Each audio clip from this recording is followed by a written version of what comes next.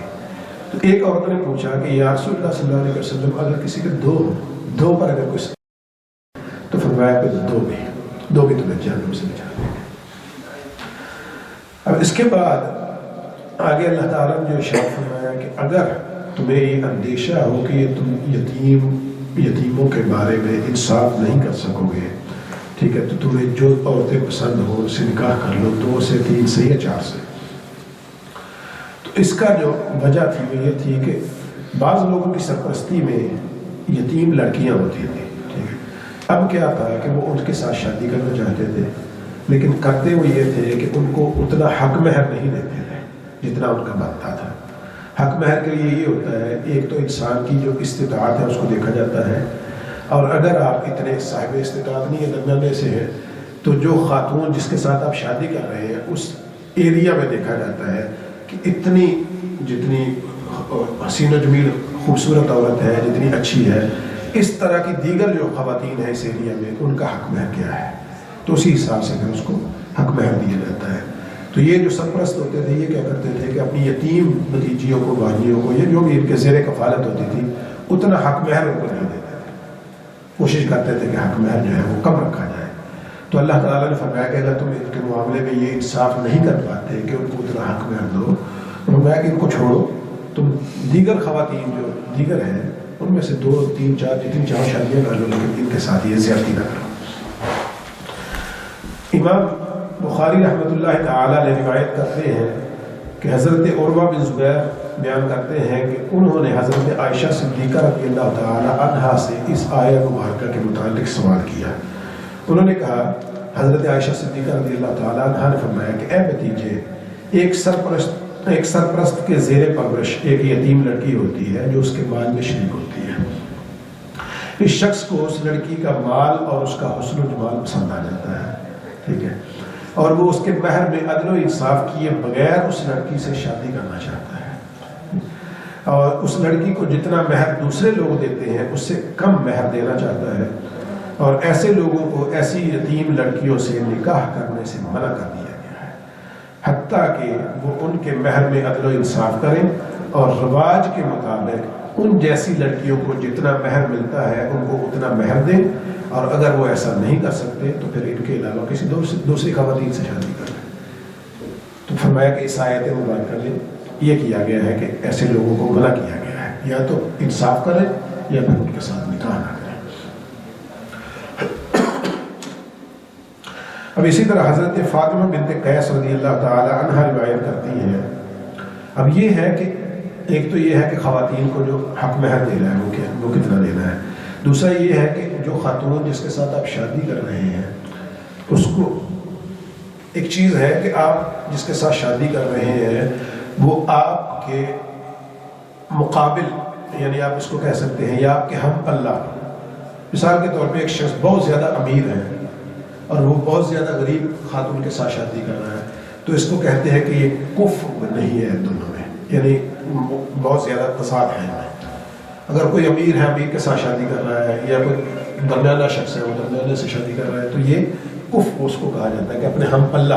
اسی طرح برادری کہا جا سکتا ہے کہ کوئی ایسی برادری ہے جو اپنی ہم برادری کے ساتھ، جیسے کہا جاتا ہے سید اور غیر سید میں ہے، ان میں شادی ہے، تو اس طرح کے معاملات۔ تو کفر میں شادی کرنا اور غیر کفر میں شادی کرنا، اس کے بارے میں حضرت فاطمہ بنت قیس رضی اللہ تعالی عنہ بیان کرتی ہے کہ حضرت ابو عامر بن حفص رضی اللہ تعالی عنہ نے مجھے طلاق دے دی، اور اس حالت میں کہ وہ غائب تھے، گھر پہ موجود نہیں تھے۔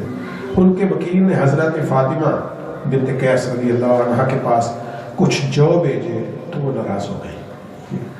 وکیل نے کہا، بخدا تمہارا ہم پر اس کے علاوہ اور کوئی حق نہیں ہے، یعنی یہ جو بھیجے ہیں اس کو قبول کر لیجیے۔ حضرت فاطمہ بنت قیس رضی اللہ عنہ رسول اللہ صلی اللہ علیہ وسلم کے پاس گئی اور یہ واقعہ بیان کیا۔ آپ صلی اللہ علیہ وسلم نے فرمایا کہ تمہارا اس پر کوئی نفقہ واجب نہیں ہے۔ پھر آپ نے انہیں حکم دیا ہے کہ وہ ام شریک کے گھر ٹھہرے اور وہاں پہ اپنی عدت کو پورا کرے۔ پھر فرمایا کہ ام شریک کے گھر پہ نہ جائے، وہاں تو میرے صحابہ اکرام علیہم رضوان وہ آتے جاتے رہتے ہیں۔ فرمایا کہ ایسا کرو کہ تم ابن ام مکتوم کے گھر جاؤ، وہاں پہ اپنی عدت گزارو، کیونکہ وہاں پہ ایک نابینا صحابی ہے، ٹھیک ہے، تو وہ نابینا ہے، تو تم آرام سے اپنے کپڑے وغیرہ رکھ لو گے، اپنا وہ تمہیں دیکھیں گے نہیں، تو تمہارے لیے کوئی پرابلم نہیں ہوگی۔ تو فرمایا، اور پھر فرمایا کہ جب تم اپنی عدت پوری کر دو تو پھر آگے مجھے بتانا۔ تو وہ کہتی ہیں کہ جب میری عدت پوری ہو گئی تو میں نے آقا کریم صلی اللہ علیہ وسلم کو عرض کیا کہ یا رسول اللہ صلی اللہ علیہ وسلم میری عدت بھی پوری ہو گئی ہے، اور یہ بھی عرض کیا کہ یا رسول اللہ اسی درمیان مجھے حضرت معاویہ بن ابی سفیان اور حضرت ابو جہل ان دو کی طرف سے مجھے نکاح کا پیغام آیا ہے. ٹھیک ہے. رسول اللہ صلی اللہ علیہ وسلم نے ارشاد فرمایا کہ ابو جہل تو اپنے کندھے سے لاٹھی تک نہیں اتارتا، اور رہے حضرت معاویہ وہ تو مفلس ہے، تو تم ان دونوں کے ساتھ نکاح نہ کرو. ٹھیک ہے. فرمایا کہ تم اسامہ بن زید کے ساتھ نکاح کر لو. تو وہ فرماتی ہے کہ میں نے ان کو ناپسند کیا، حضرت اسامہ بن زید کو میں نے پسند نہیں کیا. تو آقا کریم صلی اللہ علیہ وسلم نے پھر ارشاد فرمایا کہ تم اسامہ بن زید کے ساتھ نکاح کر لو.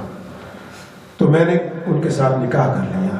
اللہ تعالیٰ نے اس نکاح سے مجھے بہت زیادہ خیر عطا فرمائی، یہاں تک کہ باقی خواتین مجھ پر رش کرنے لگی. اب ان کے ناپسند کرنے کی وجہ کیا تھی؟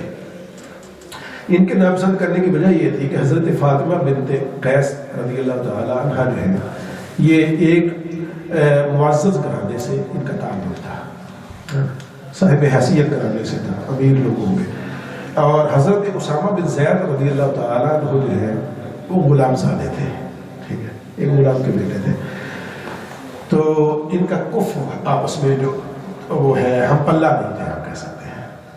تو اس وجہ سے وہ ان کو پسند نہیں آ رہا تھا کہ میں غلام زادے کے ساتھ کیسے شادی کروں. تو آقا کریم صلی اللہ علیہ وسلم نے ان کو 2-3 دفعہ فرمایا کہ آپ اس کے ساتھ شادی کر لیں. تو کہتی ہیں کہ جب میں نے شادی کی تو اللہ نے مجھے اتنی خیر دی کہ دیگر خواتین مجھ پر رش کرنے لگی. تو اس سے ہمیں پتہ چلتا ہے کہ اگر ایسی سچویشن ہو تو آپ کو شادی کر لینا چاہیے. بس جہاں تک کہ اور وہی معاملہ اگر ہم پیچھے دیکھیں جو حدیث شریف ہم نے پڑھی ہے کہ اگر وہ عورت جو ہے وہ دیندار ہو، اور خواتین کے لیے بھی یہ ہے کہ وہ دیکھے کہ مرد جو ہے دیندار ہو، دونوں میں یہ زیادہ بہتر ہے. لیکن آج کا جو ہمارا رواج ہے کہ ہم سب سے پہلے دیکھتے ہیں کہ مالدار، باقی چیزیں بعد میں دیکھتے ہیں. وہ کہتے ہیں کہ جیسے گھر داڑے انہوں نے کمڑے بھی سکھانے ہیں، مال ہوتا ہے تو وہ شکل جیسی بھی وہ نہیں دیکھی جاتی، پھر سب کو چھوڑ دیا جاتا ہے. حالانکہ قرآن و حدیث میں جو ہمیں حکم ہے وہ یہ ہے کہ آپ اس کی دینداری کو دیکھا جائے. اب اسی طرح اس کے بعد پھر اللہ تعالیٰ نے ارشاد فرمایا کہ تمہیں جو عورتوں میں سے پسند ہو 2 سے 3 سے 4 سے نکاح کر لو. تعدد ازواج جو ہے اس آیے مبارکہ میں اس کی اجازت دی گئی ہے. اب اس پر چلنے کے اعتراض بھی ہوتے ہیں، ان میں سے کوئی ایک آدھ ہم دیکھتے ہیں اختصار کے ساتھ اور پھر آگے چلتے ہیں کہ اسلام نے اگر ہم دیکھیں اس میں ہم نے جو پڑھی ہے نا وَإِنْ خِفْتُمْ أَلَّا تَعْدِلُوا فَوَاحِدَةً، یہ کنڈیشن بہت سخت ہے کہ اگر تمہیں خوف ہو کہ تم انصاف نہیں کر سکو گے فواحدہ، تو پھر تمہارے لیے ایک ہی خاتون کے ساتھ شادی ہے، پھر ایک ہی اجازت ہے، اس کے زیادہ اجازت نہیں ہے. تو اس پر جو اعتراض ہوتے ہیں ان میں سے یہ ہوتے ہیں، اور پھر اعتراض کرنے والے کون لوگ ہیں؟ وہ ہے کہ جو آج کے دور میں اپنے آپ کو شاعر ان خواتین کے بارے میں اللہ اور اس کے رسول سے زیادہ سمجھتے ہیں کہ ان کے حقوق کے محافظ ہیں. وہ سمجھتے ہیں کہ یہ تو عورتوں کے ساتھ ظلم ہے. اب ظلم نہیں ہے، اس کی وجہ یہ ہے کہ خواتین کی تعداد اس معاشرے اس دنیا میں ہمیشہ سے یہ مردوں کے مقابلے میں زیادہ رہی ہے. اس کی کئی وجوہات ہیں. اس کی وجہ یہ ہے کہ جب و جدل میں انسان ہمیشہ جو فوجی ہے آدمی سے لڑتی رہی ہے، تو مرد زیادہ کس بھی سائڈ سے ہو، مسلمانوں کی طرف سے ہو، کفار کی طرف سے ہو، یا کفار آپس میں لڑ رہے ہیں، جو بھی کوئی آپس میں لڑ رہے ہیں، تو مرد جو ہے ہمیشہ قتل ہوتے رہے ہیں. تو خواتین نسبتاً محفوظ رہتی رہی ہے. اس کے علاوہ بھی خواتین کی شرع پیدائش زیادہ ہے.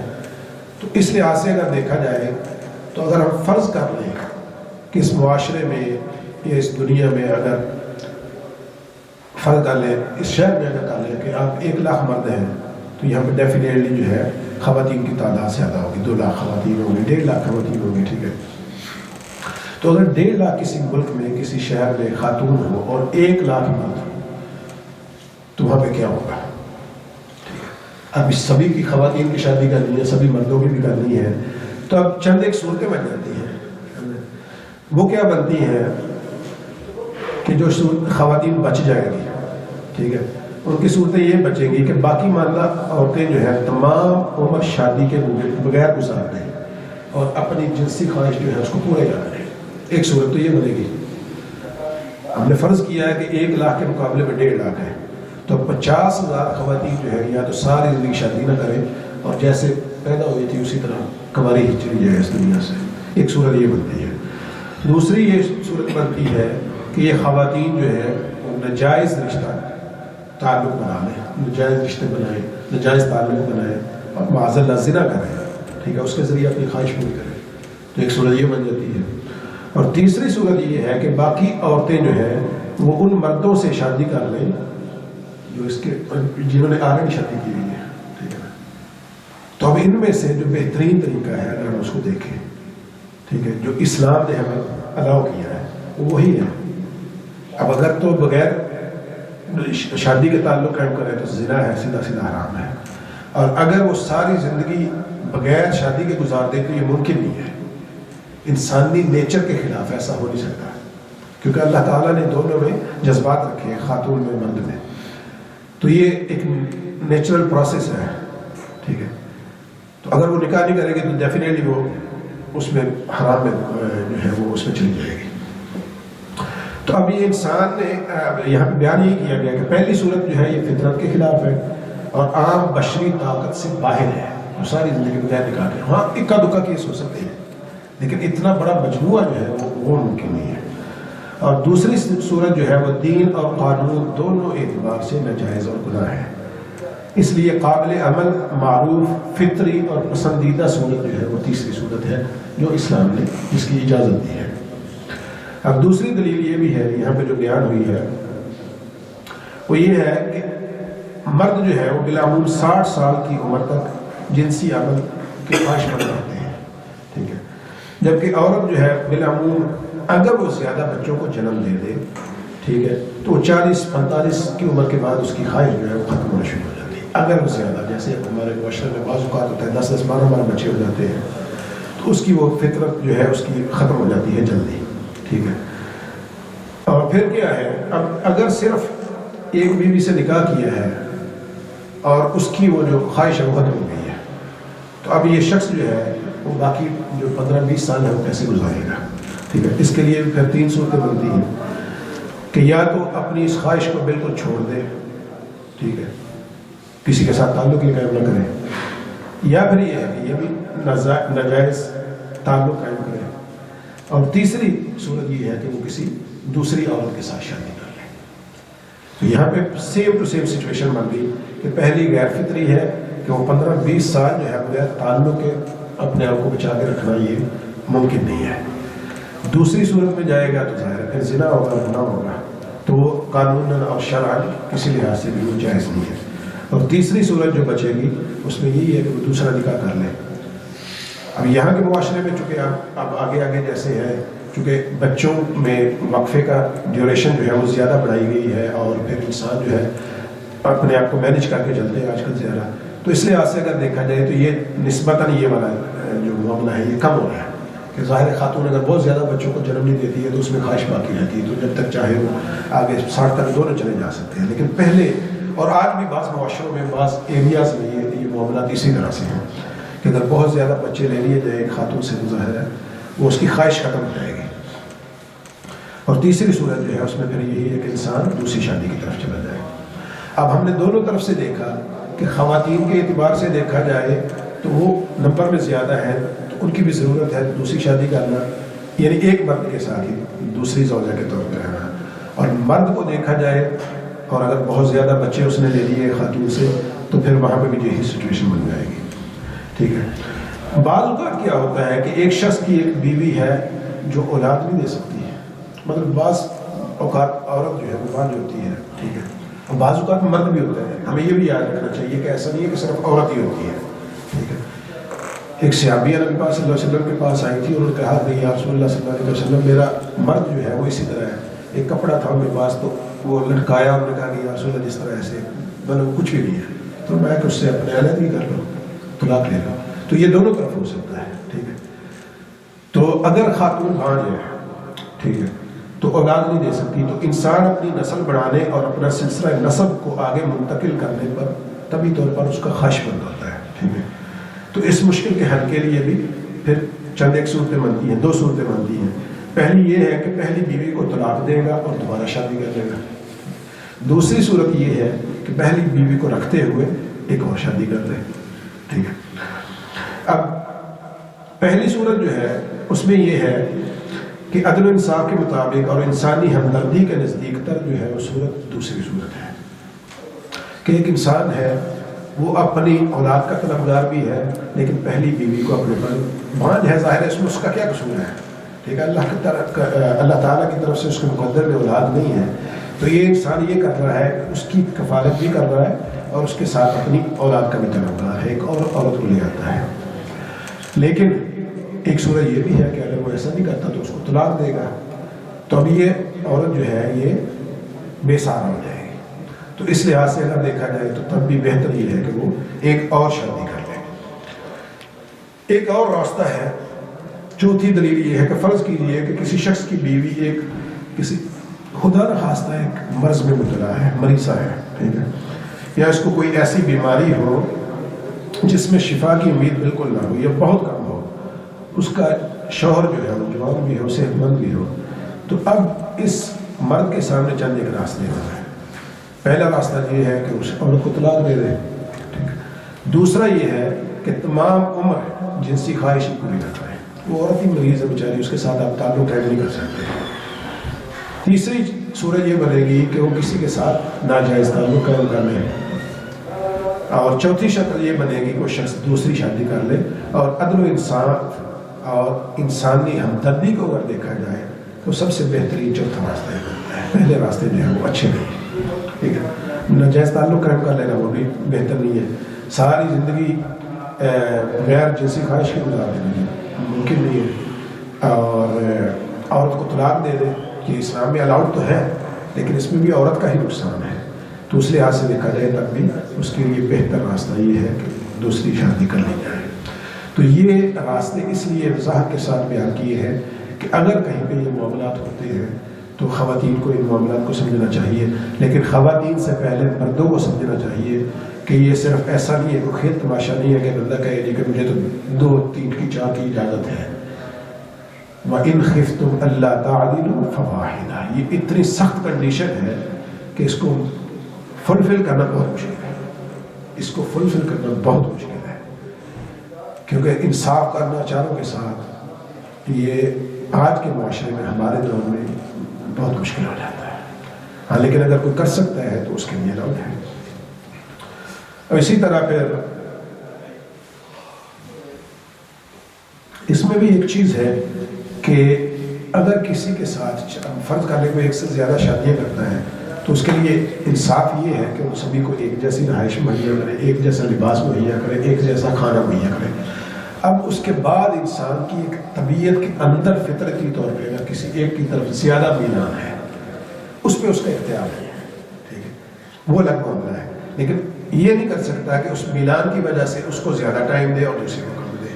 یہ انسان کے خلاف ہے. میلان نیچر میں ہونا ٹھیک ہے وہ ایک الگ معاملہ ہے, اس کی اس کو پوچھ گچھ نہیں ہو رہی. لیکن اگر اس کی وجہ سے اگر اس کے پاس زیادہ ٹھہرنا شروع ہو جائے اور دوسری کو بالکل چھوڑ دے یا اس کے پاس ٹائم کم دے, جانا کم ہو جائے تو اس صورت میں یہ انصاف کے خلاف جا رہا ہے جو قرآن پاک کی مین کنڈیشن ہے. اسلام سے پہلے جو ہے لوگوں نے کئی شادیاں کر رکھی تھی, یعنی 4 سے زیادہ بھی شادیاں کر رکھی تھی بعض لوگوں نے. تو جیسے ہی یہ آیت مبارکہ آئی تو آقا کریم صلی اللہ علیہ وسلم نے کیا کیا, ان کو حکم دیا کہ 4 سے زائد جو بھی 4 پسند ہو ان کو رکھ لیں, اس کے زائد جو ہے ان کو آپ فری کر دیں, ان کو طلاق دے دیں. حضرت عبداللہ بن عمر رضی اللہ تعالیٰ عنہما بیان کرتے ہیں کہ غیلان بن سلمہ ثقفی اسلام لائے اور ان کی زمانہ جاہلیت میں 10 بیویاں تھیں. ٹھیک ہے. وہ بھی ان کے ساتھ ساری کی ساری مسلمان ہو گئی. تو آقا کریم صلی اللہ علیہ وسلم نے ان کو حکم دیا کہ ان میں سے جو 4 تمہیں پسند ہیں ان کو رکھ لو اور باقی کو طلاق دے دو تاکہ وہ کہیں اور نکاح کریں. تو اسلام نے 4 تک کی اجازت دی ہے, اس سے زیادہ نہیں. حضرت قیس بن حارث رضی اللہ تعالیٰ عنہ بیان کرتے ہیں کہ جب میں مسلمان ہوا تو میرے پاس 8 بیویاں تھیں. میں نے نبی پاک صلی اللہ علیہ وسلم کی خدمت میں حاضر ہو کر بیان کیا تو آقا کریم صلی اللہ علیہ وسلم نے ارشاد فرمایا کہ ان میں سے 4 کو اختیار کرنا, باقی کو فری کرنا. تو یہ احادیث, ان احادیث کو ہم دیکھیں تو ہمیں یہ پتہ چلتا ہے کہ 4 کی اجازت جو ہے وہ ہمیں اسلام نے دی ہے, اس سے زیادہ جو ہے وہ ہمارے لیے الاؤ نہیں ہے. اور وہ بھی پھر سے وہی کنڈیشن ہے کہ وَإِنْ خِفْتُمْ أَلَّا تَعْدِلُوا فَوَاحِدَةٌ، کہ اگر انصاف نہ کر سکو تو پھر ایک ہی ہے. اب نبی پاک صلی اللہ علیہ وسلم کی ازواج مطہرات تو 4 سے زیادہ تھی. اب اس کے بارے میں بعض اوقات اعتراض کرتے ہیں. بعض لوگ کہتے ہیں کہ یہ معاذ اللہ مستشرقین جو ہیں یہ جو الحاد کی طرف مائل ہیں، جو لوگ دہری جن کو ہم کہتے ہیں یا نو گاڈ والے جو ہیں وہ بھی یہ اعتراض کرتے ہیں. اسلام کو بہت زیادہ اعتراض کرتے ہیں کہ نبی پاک صلی اللہ علیہ وسلم نے معاذ اللہ اتنی شادیاں کر لی، ظلم کیا، ایسے ایسے الفاظ بولتے ہیں علیہ باللہ. تو آقا کریم صلی اللہ علیہ وسلم کی جو شادیاں ہیں ان کا پس منظر بھی ہم پڑھیں گے انشاءاللہ، اور اس کی جو وجوہات ہیں ان کو بھی اگر ہم دیکھیں. ٹھیک ہے، تو ان کے بارے میں ایک اعتراض یہ ہے کہ نبی پاک صلی اللہ علیہ وسلم نے 11 شادیاں کی، اور ان کے نزدیک زیادہ، یعنی یہ جو ملحدین ہیں ان کے نزدیک زیادہ شادیاں کرنا زیادہ نفسانی خواہشوں پر مبنی ہے. وہ کہتے ہیں یہ تو انسان جو ہے معاذ اللہ اپنی عیاشی کے لیے زیادہ شادیاں کرتا ہے. تو نبی پاک صلی اللہ علیہ وسلم نے یہ کی ہے تو علیہ باللہ ان کا مقصد شاید یہی تھا. نیز آپ نے تزویج کی زیادہ سے زیادہ حد چونکہ 4 مقرر کی ہے کہ زیادہ سے زیادہ 4 الاؤڈ ہے، تو خود نبی پاک صلی اللہ علیہ وسلم نے 11 کر لی. یہ بھی اعتراض کرتے ہیں کہ خود کیوں 11 کر لیں. ٹھیک ہے، تو یہ تو آپ کے اپنے قول کے خلاف ہے. تو اب اس کا جواب جو ہے اور اس کی تفصیل کچھ اس طرح سے ہے کہ نبی پاک صلی اللہ علیہ وسلم نے اب پہلا اعتراض جو ہے کہ معاذ اللہ آپ نے اپنے نفسانی خواہشات کے مطابق زیادہ شادیاں کر لی. ٹھیک ہے، تو اس کا جواب تو یہ ہے کہ نبی پاک صلی اللہ علیہ وسلم نے جو پہلی شادی کی ہے وہ 25 سال کی آپ کی عمر مبارک تھی، بالکل جوان تھے. تو آپ نے جس خاتون سے شادی کی ان کی عمر مبارک کتنی تھی؟ 40 سال. تو جب انسان پورا جوان ہوتا ہے تو اس کی کوشش یہ ہوتی ہے کہ 2-4 سال میں سے کم عمر کی خاتون لڑکی ملے، چاہے جائے کہ وہ 15 سال اوپر کی خاتون سے شادی کرے. ایک تو یہ، اور دوسرا یہ کہ وہ خاتون بھی جو ہے کنواری نہ ہو بلکہ وہ بیوہ ہو اور اس کے پاس آلریڈی اولاد ہو. ٹھیک ہے، تو ایسا تو نارملی آج کل ہم میں سے کون کرتا ہے ایسا؟ لیکن اگر نبی پاک صلی اللہ علیہ وسلم اپنی خواہش نفسانی کے مطابق شادیاں کر رہے ہوتے تو پھر تو یہ کرتے نا کہ جوان کنواری لڑکی ہوتے ہیں اس کے ساتھ شادی کرتے. لیکن آقا کریم صلی اللہ علیہ وسلم نے ایسا نہیں کیا، بلکہ آقا کریم صلی اللہ علیہ وسلم نے ایک بیوہ خاتون جو کہ بڑی عمر کی تھی ان کے ساتھ شادی کی. ٹھیک ہے، اور پھر اب کیا ہے کہ ان کے ساتھ شادی کرنی، چلے اس کے بعد آقا کریم صلی اللہ علیہ وسلم مسلسل شادیاں کرتے جاتے، تب بھی اعتراض بنتا ہے کہ آپ نے ایک کے ساتھ شادی کر لی اور اس کے ساتھ ہی شادی. اب 50 سال کی عمر مبارک آقا کریم صلی اللہ علیہ وسلم کی اپنی، جب تک سیدہ خدیجہ الکبریٰ رضی اللہ تعالیٰ عنہا حیات رہی آقا کریم صلی اللہ علیہ وسلم نے دوسری شادی کی. ٹھیک ہے، جب جوانی کی عمر تھی تو ایک ایسی خاتون سے شادی کی جو بڑی عمر کی تھی اور بیوہ تھی. اور جب تک آپ جوان رہے، نبی پاک صلی اللہ علیہ وسلم تو ظاہر ساری زندگی جوان رہے ہیں، تو اللہ کے انبیاء کو تو وہ تو ہمیشہ جوان تھے، لیکن ظاہری دنیا کے حساب سے دیکھیں تو جب تک آپ اپنی جوانی میں تھے تو تب تک آپ نے دوبارہ شادی نہیں کی. اور جب 50 سال کی عمر کراس ہوئی، حضرت خدیجہ الکبریٰ سلام اللہ تعالیٰ علیہ کا انتقال ہوا، تو اس کے بعد آقا کریم صلی اللہ علیہ وسلم نے دوسری شادی کی. ٹھیک ہے، اور حضرت سودا رضی اللہ تعالیٰ عنہا ان کے ساتھ نکاح کیا. ہجرت سے 2 سال پہلے ہی حضرت عائشہ صدیقہ رضی اللہ تعالیٰ عنہا سے نکاح کیا. ہجرت کے 1 سال کے بعد ان کی رخصتی عمل میں آئی، حضرت عائشہ صدیقہ رضی اللہ تعالیٰ عنہ کی. پھر اس کے بعد واقع بدر کے 2 سال کے بعد حضرت ام سلمہ سے نکاح ہوا. ابھی ہم ٹائم فریم پڑھ رہے ہیں کہ کب کب آقا کریم صلی اللہ علیہ وسلم نے نکاح کیا. ٹھیک ہے، اور پھر اس کے بعد اس کی آگے ڈیٹیل آئے گی کہ کس کی کیا وجہ تھی اور کیوں کر اس کے ساتھ شادی ہوئی. واقع بدر کے 2 سال بعد حضرت ام سلمہ رضی اللہ تعالی عنہا ان سے نکاح ہوا. ہجرت کے 2 سال کے بعد حضرت حفصہ رضی اللہ تعالی عنہا کے ساتھ نکاح ہوا. پھر 3 ہجری میں حضرت زینب بن جحش رضی اللہ تعالی عنہا کے ساتھ نکاح ہوا. پھر 5 ہجری میں حضرت جویریہ رضی اللہ تعالی عنہا ان کے ساتھ نکاح ہوا. پھر حضرت ام حبیبہ رضی اللہ تعالی عنہا کے ساتھ 6 ہجری میں نکاح ہوا. پھر 7 ہجری میں حضرت صفیہ رضی اللہ تعالی عنہا کے ساتھ نکاح ہوا. پھر حضرت میمونہ بنت حارث رضی اللہ تعالی عنہا کے ساتھ. پھر فاطمہ بن صریح رضی اللہ عنہا. پھر زینب بنت خزیمہ رضی اللہ تعالی عنہا. پھر ہند بنت یزید. پھر اسماء بنت نعمان. پھر قتیلہ بنت الاشعث، پھر شطا بن اسما سے نکاح کیا، بنت اسما، ان سب کے ساتھ نکاح کیا۔ یہ سبل الہدا کتاب ہے، اس میں یہ سارے کے سارے اس ترتیب کے ساتھ نقل کیے گئے ہیں۔ اب اس میں کیا ہے کہ اس روایت کے مطابق اور اس کے مطابق اگر ہم دیکھیں کہ حضرت ابن عباس رضی اللہ تعالی عنہ سے روایت ہے، فرماتے ہیں کہ نبی پاک صلی اللہ علیہ وسلم نے 15 خواتین کے ساتھ نکاح کیا، ٹھیک ہے، 13 ازواج کی رخصتی ہوئی اور آپ کے پاس 11 ازواج ایک وقت میں نکاح میں جمع ہوئی، ٹھیک ہے، اور جس وقت آپ صلی اللہ علیہ وسلم کا وصال مبارک ہوا اس وقت 9 ازواج آپ کے نکاح میں تھی اس روایت کے مطابق۔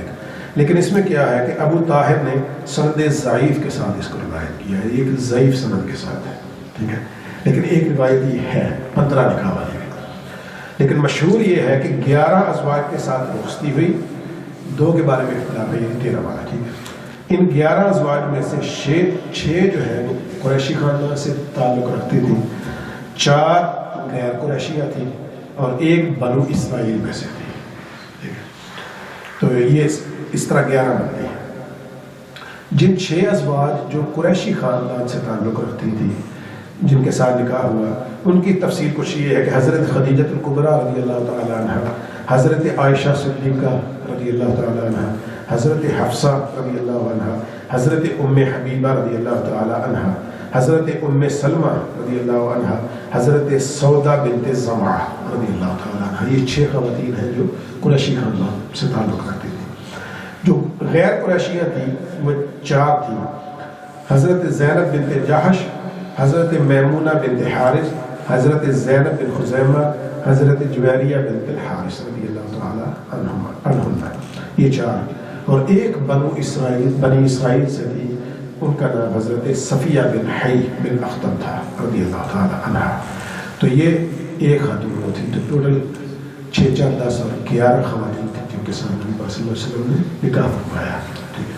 تو اب دیکھیں کہ نبی پاک صلی اللہ علیہ وسلم نے 25 سال کی عمر مبارک میں جوانی میں جو نکاح فرمایا وہ ایک بوڑھی خاتون کے ساتھ فرمایا، اور جب بظاہر دنیاوی لحاظ سے دیکھیں کہ آپ کی عمر جب آگے چلی گئی 50 سے اوپر، تو تب آپ نے نکاح فرمایا جو دیگر خواتین تھیں، ان میں سے کچھ بیوہ تھیں، ٹھیک ہے، کچھ جو ہے طلاق یافتہ تھیں، کچھ جوان تھیں، ان کی ساری جو وجوہات ہیں کہ کس کے ساتھ کیوں نکاح فرمایا، کسی کے ساتھ تعلق کسی کو اپنے ساتھ ایک رشتے میں باندھنے کے لیے، یعنی کسی کو فضیلت دینے کے لیے نکاح فرمایا، کسی کو دل جوئی کے لیے نکاح فرمایا۔ جو بنی اسرائیل تھی وہ حضرت غالباً ہارون علیہ السلام کی اولاد سے تھی، تو ان کے ساتھ نکاح فرمایا تاکہ بنی اسرائیل کے ساتھ بھی تعلق کریں۔ ایک اور بھی وجہ ہو سکتی ہے کہ جیسے نبی کی جو ازواج تھیں وہ مائیں تھیں، وہ ان کی نکاح نہیں ہو سکتا، بالکل یہ بھی وجہ ہو سکتی ہے۔ یہ بھی وجہ ہے، یہ انشاءاللہ عزیز اب جو ساری جو ہے نا، اب یہ 11 جو خواتین ہیں ان کے ساتھ نبی صلی اللہ علیہ وسلم نے نکاح فرمایا، ان 11 کے الگ الگ احوال ہیں اور بڑے تفصیل طلب ہیں۔ انشاءاللہ عزیز نیکسٹ تھرسڈے ہم کوشش کریں گے کہ 11 کو جو ہے ہر ایک کے حالات، ان کا بیک گراؤنڈ کیا تھا، ان کے ساتھ نکاح کرنے کی وجہ کیا تھی، یہ ہمیں جاننا اس لیے ضروری ہے کہ نبی صلی اللہ علیہ وسلم کی ظاہر ہے ازواج ہیں اور ہم سب کی وہ مائیں ہیں، تو ہمیں ان کے بارے میں جاننا بہت ضروری ہے، اور جب ہم یہ جان لیں گے تو اس کے ساتھ ہمیں یہ بھی معلوم ہوگا کہ اگر کل کلا کوئی اعتراض کرتا ہے تو ہم اس کو کیا جواب دیں، تو ہمیں یہ پتہ ہونا چاہیے۔ تو انشاءاللہ عزیز نیکسٹ تھرسڈے کو ہم تفصیل کے ساتھ پڑھیں گے، سارا اس کا احاطہ کریں گے اور پھر آگے چلیں گے انشاءاللہ۔ تو آج کے درس میں جتنا ہم سے ممکن تھا ہم نے پڑھا الحمدللہ قرآن و حدیث سے۔ اللہ تعالیٰ سے دعا ہے کہ اللہ تعالیٰ اس کو بارگاہ میں شرف قبولیت عطا فرمائے۔